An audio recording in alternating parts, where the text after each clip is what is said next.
Así es nuestro Levante, ¿no? Volver a venir a un campo muy difícil, un equipo de los grandes, que se jugaba a meterse en puesto champion, otra vez semana de 3 bajas, ventas, terminamos con Gabal, con chicas de B, el equipo compite, el equipo juega bien, sabíamos que el Atleti estaba muy exigido, que nos iba a hacer presiones altas, que iba a ir a pares, que por atrás no tenemos la profundidad que teníamos antes con Mayra, y que teníamos que arriesgar un poco para encontrar pasillos, encontrar una buena acción que las metiéramos en área.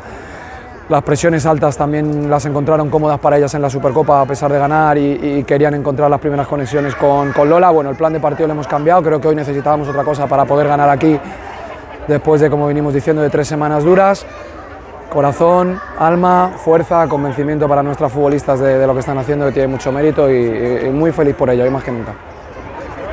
Lo vemos, lo dije el otro día en ruedas de prensa, el enfoque que le queramos dar. Yo sé que la semana pasada empatas, que Atleti y Madrid empata, hoy creo que Madrid Club de Fútbol también ha empatado en casa.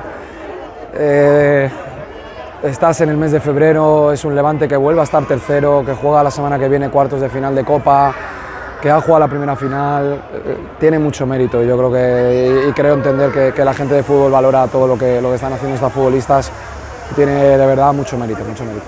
Y yo creo que es eso, que la gente no estaba contenta con nosotros y nosotros nos hemos pegado 2 semanas mal porque pensábamos que estábamos más cerca, no de Barça.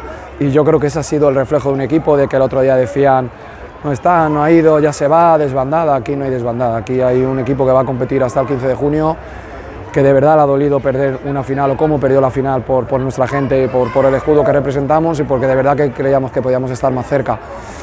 Y cuando te dan un golpe en la boca tienes que ser mucho equipo y tienes que tener buenas futbolistas para, como el otro día dijimos, mantenerte. El otro día en Granada no nos mantuvimos, no fuimos capaces de sacarlo adelante y yo creo que el equipo ha madurado en ese sentido y sabe que ese es el camino y vendrán mejores semanas, mejores momentos, recuperaremos futbolistas y volveremos al tono de lo que es nuestro Levante.